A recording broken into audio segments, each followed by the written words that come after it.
کہتے ہیں کہ یہ 7 قبریں فارغ ہیں، یعنی خالی ہیں، ان میں کچھ بھی نہیں ہے. جو ہڈیاں تھیں وہ جمع کر کے اندر رکھ دی گئی ہیں.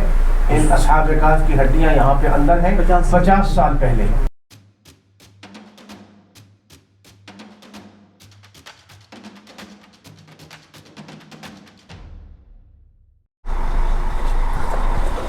بسم اللہ. جی ہم اصحاب کہف کے غار پہنچ رہے ہیں.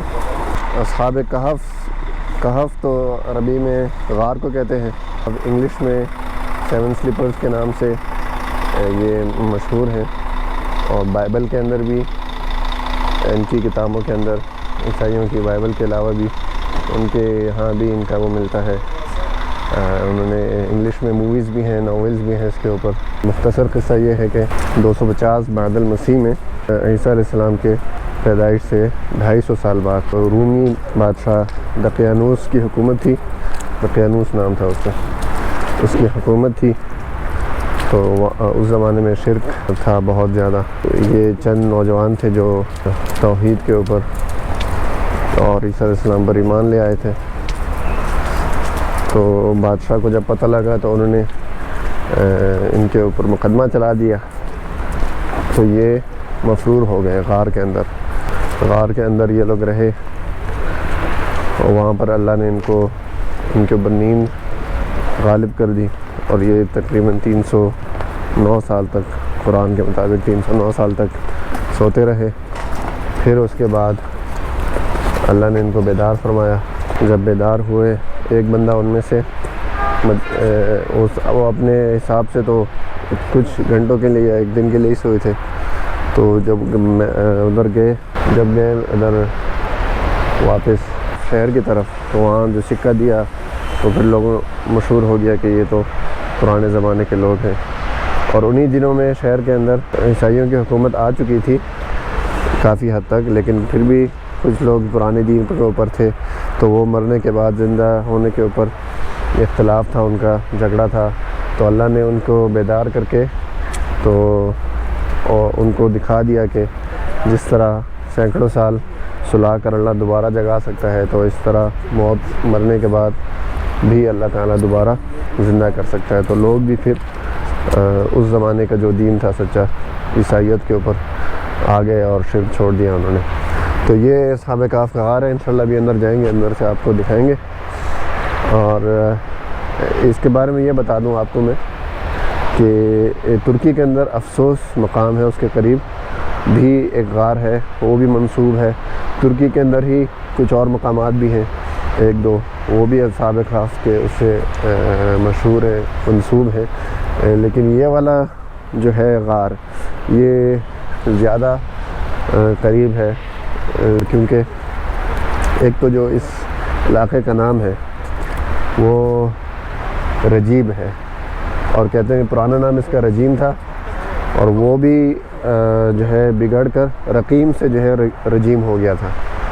تو قرآن کے اندر بھی ام حسبت ان اصحاب الکہف والرقیم، تو رقیم قرآن کے اندر بھی ذکر ہے. تو ایک تو یہ اس سے بڑا وہ ملتا ہے، دلیل ملتی ہے. دوسرا یہاں پر اندر 8 قبریں ہیں.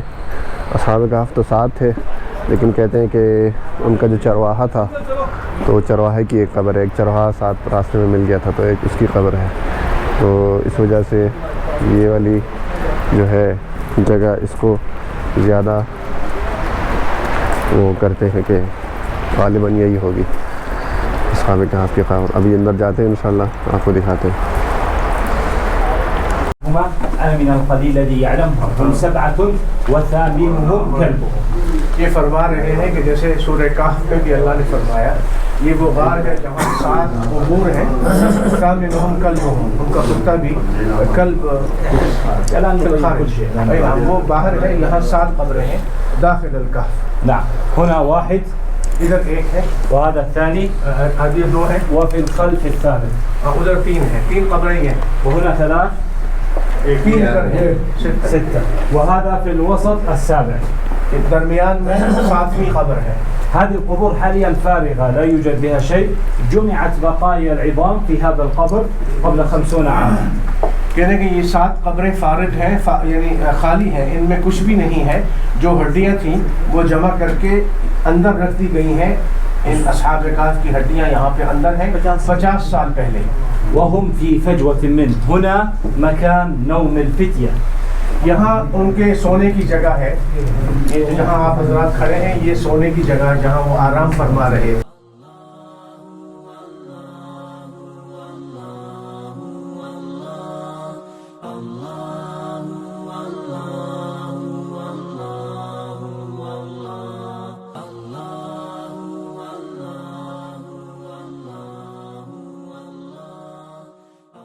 في الداخل إلى اليمين يوجد نافذة للأعلى مكان دخول الشمس وقت الظهيرة. دائیں طرف اگر آپ دیکھیں تو اوپر ایک کھڑکی بنی ہوئی ہے، وہاں سے دن کی روشنی پڑتی تھی اس زمانے میں.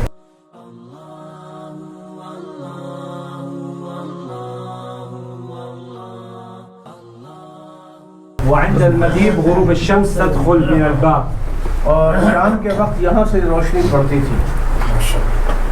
أما الشمس وقت طلوعها ما تدخل هذا الكهف. الله عز وجل قال طلوع آفتاب کے وقت وہ روشنی اندر نہیں پڑتی تھی جیسا کہ قرآن میں ہے. وترى الشمس إذا طلعت تزاوروا عن كهفهم. تزاور مأخوذ من الزور، والزور هو الميل والعدول عن الحق.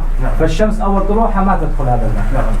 سورج طلوع ہوتے وقت داخل اس کی روشنی یہاں پر پڑتی تھی. نعم. والكلب أعزكم الله بقي بالوصيد، والوصيد هي عتبة الباب خارج الكهف. یہ دروازے کے بالکل قریب ہی یہاں کتا بیٹھا ہوا تھا، اس دروازے کے قریب ہی یہ اس کے بیٹھنے کی جگہ ہے. وهنا في هذه الخزانة يوجد آثار قديمة لأناس عاشوا بعد أصحاب الكهف. اصحاب کہف کے بعد جو لوگ یہاں رہے ان کے جو تبرکات یا چیزیں سامان وغیرہ یہاں نیچے رکھا ہوا ہے، جمع کیا ہوا ہے. هنا في الخارج يوجد بقايا مسجد زمن الأمويين. هنا في الخارج اموی زمانے کی جو مسجد تھی اس کی نشانیاں یہاں پر ہیں باہر. أما المسجد المذكور في القرآن الكريم آثاره موجودة فوق الكهف مباشرة. على الذين غلبوا على أمرهم لنتخذن عليهم مسجدا لنتخذن عليهم مسجدا. هذا مسجد قديم هذا أموي. نعم. الله يبارك. هذا الكهف في القديم كان غار، كهف طبيعي في جبل. بعد وفاة أصحاب الكهف كل قوم جاء هنا أجرى تعديل. اصحاب کہف کے زمانے میں تو عام غاروں کی طرح ہی یہ غار تھا. اس کے بعد زمانے بدلتے گئے، لوگ آتے گئے اور وہ اپنی ترتیب سے اس کو بناتے گئے. آخر ترتيب آخر تعديل هذا التلييس الأبيض زمن صلاح الدين الأيوبي. صلاح الدین ایوبی المجاہد القائد العظیم رحمۃ اللہ علیہ، ان کی عہد میں یہ چھت وغیرہ ان کے زمانے کی بنی ہوئی اب تک ہے.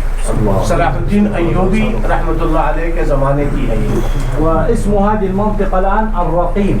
الرقیم اس جگہ کا نام جیسا کہ قرآن میں ہے اصحاب الکہف والرقیم، یہ رقیم ہے جی.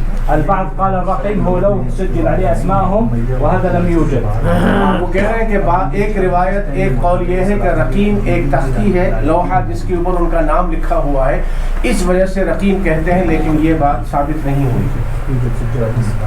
أما سيدنا ابن عباس رضي الله عنهما قال الرقيم هي محلتهم أي منطقتهم. سیدنا عبداللہ ابن عباس رضی اللہ عنہما کی جو تفسیر ہے وہ یہ فرماتے ہیں کہ رقیم اس منطقے اور اس علاقے اور اس محلے اس جگہ کا نام ہے. نعم.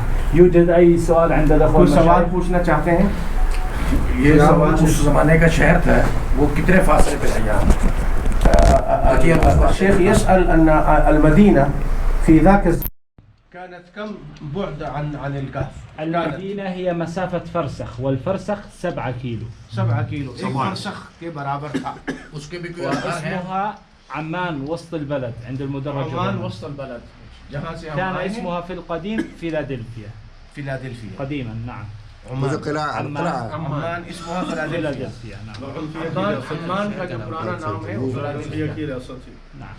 يوجد أي سؤال آخر عند الأخوة؟ قرآن کریم میں تو یہ ہے کہ لَوَلَّيْتَ مِنْهُمْ فِرَارًا وَلَمُلِئْتَ. نعم. تو یہاں پر کس طرح نعم. الشيخ يقول أنه الرعب يعني ما يوجد هنا الرعب. نعم. نعم. هذه المعجزة آنية فقط في حال نومهم. وہ معجزہ ان تک محدود تھا جس وقت تک وہ یہاں آرام فرما رہے تھے، اس وقت کے لیے رعب تھا. اس کے بعد والرعب نوعان. رعب کی 2 قسمیں ہیں، رعب حسي ورعب معنوي. وہ تو ہم کو پتہ ہے حسی معنوی. أيوة المعنوي الرسول عليه السلام يقول نصرت بالرعب مسيرة شهر. فالعدو من مسيرة شهر لا يرى سيدنا محمد لكن يصاب بالرعب من هول حسی اور معنوی. نعم. أما الرعب هنا حسي فقط ولا يوجد شيء معنوي. يعني أي أحد لا يستطيع أن يقرب هذا الجبل يولي هاربا إلى الآن.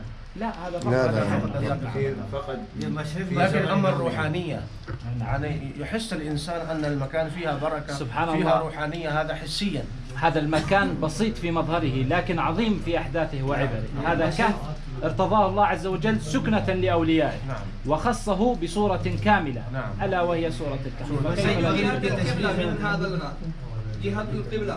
نعم القبلة في القديم كانت إلى المسجد الأقصى هكذا لكن الآن إلى مكة هكذا. پہلے زمانے میں مسجد اقصی کی طرف قبلہ تھا اس رخ پہ اور اب کعبۃ اللہ مکہ مکرمہ کا ادھر ہے. مشرق مغرب کا کیا؟ مشرق مغرب. الشرق والغرب. الشمس تشرق هكذا وتغرب هكذا. ادھر شرق ہے ادھر غرب. یہ مشرق یہ مغرب. كم مسافة الأقصى من هنا؟ 70 كيلو. 70. اچھا ترکی کے اندر بھی دو جگہوں پہ مشہور ہے اس کی کیا ہناک فی ترکیہ ذکر في 33 مكانا في العالم. یہ فرما رہے ہیں شیخ فرما رہے ہیں کہ کہف کے بارے میں 33 اقوال ہیں کہ اصحاب کہف کے جو مقام ہے. في تركيا ذكر في 4 مناطق. ترکی میں 4 جگہوں پر ذکر کیا گیا ہے. كهف أفسس أزمير مرعش مرسين. یہ 4 جگہوں کا نام. نعم. الله عز وجل القول الآن الراجح. نبين. نعم الله عز وجل لما ذكر في القرآن ذكر كهفا واحدا وحدده بعلامات. قرآن پاک میں اللہ تعالیٰ نے ایک ہی غار کا ذکر کیا ہے اور اس کی نشانیاں بھی بتلا دی ہیں. وهذه العلامات تنطبق على الكهف هذا. وہ علامتیں وہ نشانیاں صرف اس جگہ پر منطبق ہو رہی ہیں. أول علامة پہلی نشانی اسم المنطقة الرقيم. اس جگہ کا نام شروع زمانے سے رقیم ہے. یہ پہلی دلیل. ثاني دليل لنتخذن عليهم وعلى تفيد الفوقية المباشرة وهذا الكهف الوحيد الذي يعتريه مسجدا. دنیا میں کہیں ایسا نہیں ہے کہ کسی جن مقامات کے بارے میں بتایا جاتا ہے کہ وہ اصحاب کہف کا غار ہے یا کسی کے اوپر مسجد نہیں ہے. اور لنتخذن علیہم مسجدا صرف یہی پر ہے. تو یہ دوسری دلیل ہے. عدد القبور 7 لقول سيدنا ابن عباس 7 قبریں ہیں یہاں. یہ 7. تیسری بڑی مضبوط دلیل ہے. آية دخول الشمس وغروبها تنطبق للوصف القرآني. مشرق سے جہاں سے سورج طلوع ہوتا ہے غروب ہوتا ہے قرآنی آیت کے مطابق وہ یہی اسی پہ منطبق اور فٹ ہوتا ہے. ويوجد كتابات هنا عباسية وهنا كوفية وفي داخل الخزانة اللاتينية تشير انه هذا هو كهف الفتية. یہ 3 زبانوں میں یہاں مختلف الفاظ اور حروف لکھے ہوئے ہیں. یہ چوتھی دلیل ہے جو یہ بتا رہی ہے کہ اصحاب کہف کا جو اصل مقام ہے وہ یہی تھا. العبرة في القصة وليست في المكان لكن هذا المكان أجمع عليه مجمع الفقه الإسلامي ومنظمة اليونسكو للتراث والله أعلم. مجمع الفقہ الاسلامی نے بھی اور یونیسیف والوں نے بھی اس بات پہ اتفاق کیا ہے کہ اصحاب کہف کی جگہ یہی ہے.